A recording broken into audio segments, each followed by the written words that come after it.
ಶ್ರೀ ಗುರುಭ್ಯೋ ನಮಃ. ಜೈ ಶ್ರೀರಾಮ್. ಇಂದು ಗುರು ವ್ಯಾಸ ಪೂರ್ಣಿಮೆ. ಗುರುಗಳಿಗೆ ವಂದನೆ ಸಲ್ಲಿಸಿ ಋಣ ತೀರಿಸಿಕೊಳ್ಳಲು ಮೀಸಲಾದ ಒಂದು ದಿನ. ಜೀವನದಲ್ಲಿ ಕೇವಲ ಒಂದಕ್ಷರವನ್ನು ಕಲಿಸಿದ ವ್ಯಕ್ತಿಯು ನಮಗೆ ಗುರು ಸಮಾನ ಎಂದು ಗೌರವಿಸುವ ಗುಣ ನಮ್ಮ ಭಾರತೀಯರದು.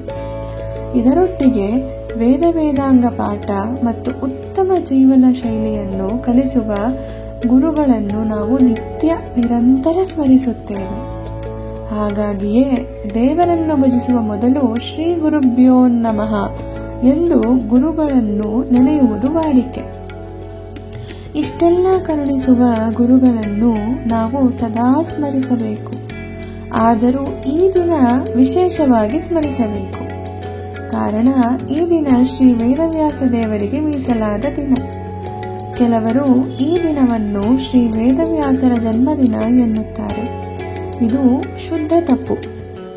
ಮಹಾನುಭಾವರಾದ ಶ್ರೀ ವೇದವ್ಯಾಸರು ಅವತರಿಸಿದ್ದು ವೈಶಾಖ ಮಾಸ ಶುದ್ಧ ತ್ರಯೋದಶಿಯಂದು.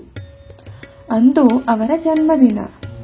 ಶ್ರೀ ಹಯಗ್ರೀವ ದೇವರು ಬ್ರಹ್ಮದೇವರಿಗೆ ಕರುಣಿಸಿದ್ದ ಮಾನವನ ಸುಸಂಸ್ಕೃತ ಜೀವನಕ್ಕೆ ಅವಶ್ಯವಾದ ವೇದ ಜ್ಞಾನ ಸಂಗ್ರಹ ಬೆಟ್ಟದ ರೀತಿ ರಾಶಿಯಾಗಿತ್ತು.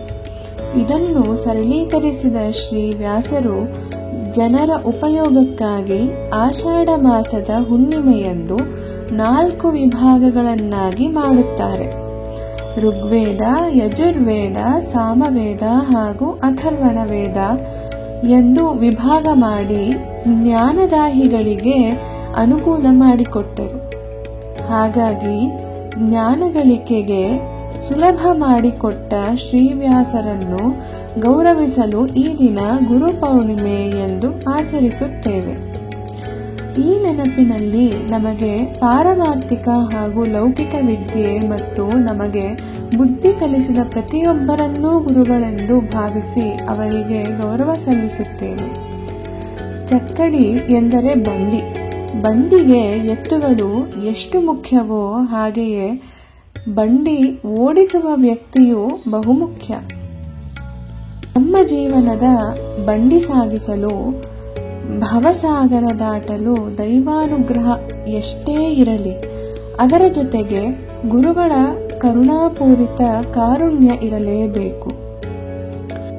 ಗುರುಬಲವಿದ್ದರೆ ದೈವಬಲ ತಾನಾಗಿಯೇ ಬರುತ್ತದೆ, ಇಲ್ಲವೇ ಗುರುಗಳು ಬರಿಸುತ್ತಾರೆ. ಅದಕ್ಕಾಗಿಯೇ ಯಾವುದೇ ಶುಭ ಕಾರ್ಯದ ಆರಂಭದಲ್ಲಿ, ವೇದ ಪಾರಾಯಣ ಮತ್ತಿತರ ಸಮಯದಲ್ಲಿ ಶ್ರೀ ಗುರುಭ್ಯೋ ನಮಃ ಎನ್ನುತ್ತೇವೆ. ಇದರ ನಂತರ ಹರಿ ಓಂ ಎನ್ನುತ್ತೇವೆ.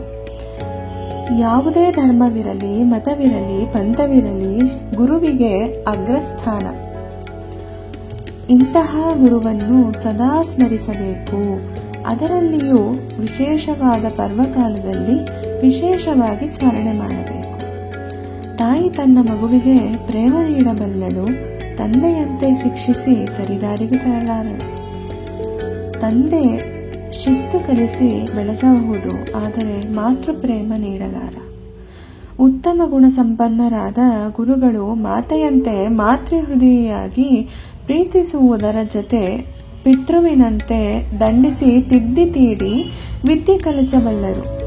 ಉನ್ನತವಾದ ಗುರಿ ಮುಟ್ಟಲು ಹೆಗಲಿಗೆ ಹೆಗಲಾಗುವರು. ಶಿಷ್ಯ ಸಾಧಕನಾದರೆ ಆ ಗುರುಗಳ ಹರ್ಷಕ್ಕೆ ಮಿಗಿಲಿಲ್ಲ. ಹಾಗಾಗಿಯೇ 3 ರೀತಿಯ ಅನುಗ್ರಹ ತೋರುವ ಗುರುಗಳಿಗಿಂತ ಅಧಿಕ ಇನ್ನಾರು ಆಪ್ತರು ಎನ್ನುತ್ತೇವೆ. ಅಂತಹ ಗುರುಗಳ ಹೃತ್ಕಮಲದಲ್ಲಿ ನಿಂತು ನಮ್ಮನ್ನು ಸರಿದಾರಿಯಲ್ಲಿ ನಡೆಸಲು ಸತ್ಕುಲ ಪ್ರಸೂತರನ್ನಾಗಿಸುವ, ನಮಗೆ ಪಾಠದ ಜೊತೆ ಜೀವನದ ಮಾರ್ಗದರ್ಶನ ಮಾಡಿದ ಎಲ್ಲ ಗುರುಗಳನ್ನು ಇಂದು ಸ್ಮರಿಸೋಣ.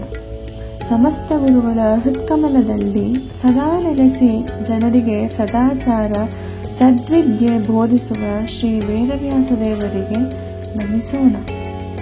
ವ್ಯಾಸಾಯ ಭವನಾಶಾಯ ಶ್ರೀಶಾಯ ಗುಣರಾಶಯೇ ಹೃದ್ಯಾಯ ಶುದ್ಧ ವಿದ್ಯಾಯ ಮಧ್ವಾಯ ಚ ನಮೋ ನಮಃ. ಅಭ್ರಮಂ ಭಂಗರಹಿತಂ ಅಜಡಂ ವಿಮಲಂ ಸದಾ ಆನಂದತೀರ್ಥಮತುಲಂ ಭಜೆ ತಾಪತ್ರಯಾಪಹಂ. ಅರ್ಥಿಕಲ್ಪಿತಕಲ್ಪೋಯಂ ಪ್ರತ್ಯರ್ಥಿ ಗಜಕೇಸರಿ ವ್ಯಾಸತೀರ್ಥ ಗುರುರ್ಭೂಯಾದ್ ಅಸ್ಮದಿಷ್ಟಾರ್ಥ ಸಿದ್ಧಯೇ. ಪೂಜ್ಯಾಯ ಗುರು ರಾಘವೇಂದ್ರಾಯ ಸತ್ಯಧರ್ಮರತಾಯ ಚ ಭಜತಾಂ ಕಲ್ಪವೃಕ್ಷಾಯ ನಮತಾಂ ಕಾಮಧೇನವೇ.